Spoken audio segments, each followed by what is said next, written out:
Bonjour à tous, jour 4 de ce concours que j'ai lancé pour gagner un entretien avec moi d'une heure, 1 heure 15 à peu près en fleur de bac.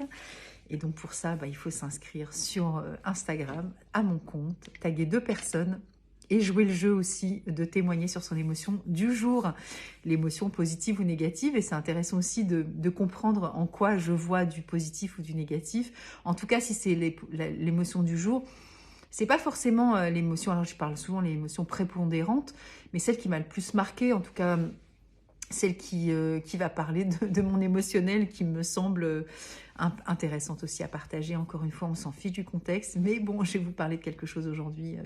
Voilà, il est quelques 13 heures, un truc comme ça. Je viens de terminer donc la 4e session et clôturer un niveau 1 agréé du Centre Bac en Angleterre avec 6 merveilleuses âmes. Par Zoom, et donc je vous mettrai les témoignages de chacune d'elles. Il y en aura 2 en écrit et 4 à l'audio sur la playlist aussi sur YouTube. Vous pourrez aller écouter tout ça. Alors ça a commencé ce matin en me disant j'allais me laver les cheveux parce que je trouvais qu'ils faisaient pas très propres. Donc déjà j'étais déjà dans une émotion. Pour ceux qui connaissent déjà les fleurs de bac, je vous dis c'est pas très propre. Si, ils étaient très très propres, mais bon, c'était mon point de vue en tout cas. Du coup, gag, grosse blague. J'ai été acheter un pont. J'aime bien faire attention à ce que je fais. Donc voilà, après, chacun fait ce qu'il veut. J'ai acheté un petit shampoing solide, 0 déchet, de la marque qui vient de s'installer à Nice. Voilà. Et alors, je suis trop contente. Je me lave les cheveux, je me fais mon après-shampoing. Donc, hibiscus, coco et je ne sais quoi. Mangue. Sauf que je rince les cheveux, je me sèche les cheveux et là, plaque de beurre en fait sur la tête. Donc encore pire qu'avant. Donc natte finalement, pas cheveux lâchés parce que là ça va pas être possible finalement. Donc cet après-shampoing ne correspond pas du tout à ma texture de cheveux. Bref, je ne sais pas ce qui se passe et je ne veux pas juger du coup parler de la fleur beach.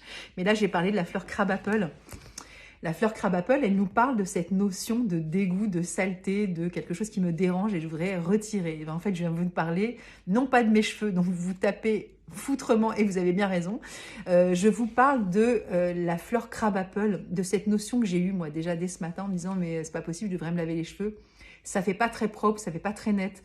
Et c'est vraiment cette notion de cette fleur crabapple qui va nous inviter à se détacher des détails.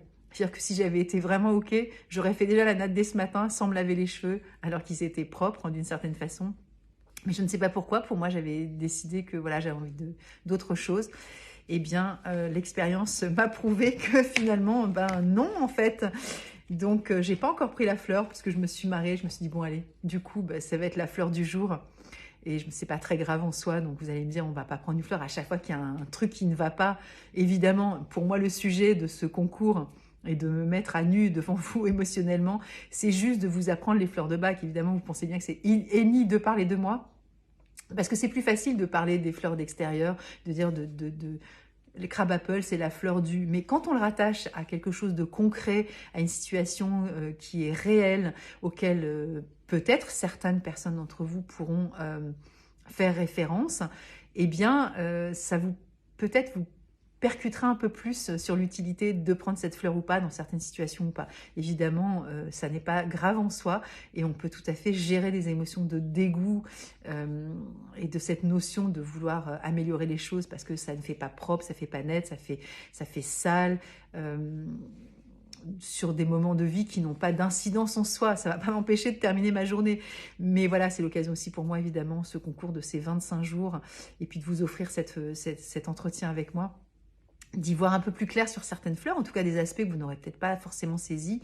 Et c'est justement le témoignage que j'ai eu ce matin sur, enfin là, il y a quelques minutes, sur la fin du stage. Pour beaucoup d'étudiantes, beaucoup de stagiaires, beaucoup de personnes comme nous qui faisons des stages, on a une connaissance, il y en a une d'entre elles qui était naturopathe, enfin qui l'est toujours, qui est dans ses études, et qui a déjà eu des stages de fleurs de bac. Elle s'est dit, là, j'avais pas saisi ce truc-là.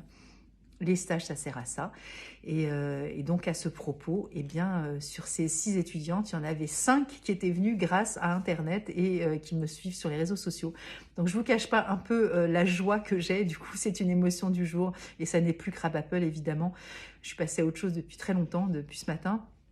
Mais c'est la joie que j'ai aussi envie de partager avec vous parce que donner un stage, j'ai fait une story tout à l'heure ce matin en disant que j'étais très heureuse de partager et d'enseigner. Évidemment, c'est beaucoup de joie de pouvoir vous aider aussi à travers ce que je fais depuis un peu plus de 2 ans là sur ce compte, de vous aider aussi à étendre et élargir votre perception de la conception des émotions et de ce que peuvent représenter les fleurs de bac dans vos vies.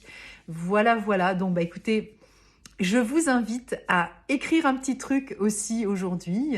Voilà, évidemment, le but, c'est pas d'être intrusif sur votre vie personnelle. Je pense que ça ne regarde personne et je suis quelqu'un quand même de très pudique, malgré le fait que je sois devant la caméra. Vous allez me dire, non, elle dit n'importe quoi.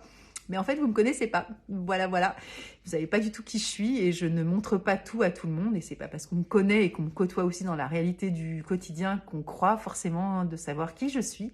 Il y a beaucoup de gens qui me côtoient, qui me posent pas de questions et qui croient me connaître. Donc, c'est des projections.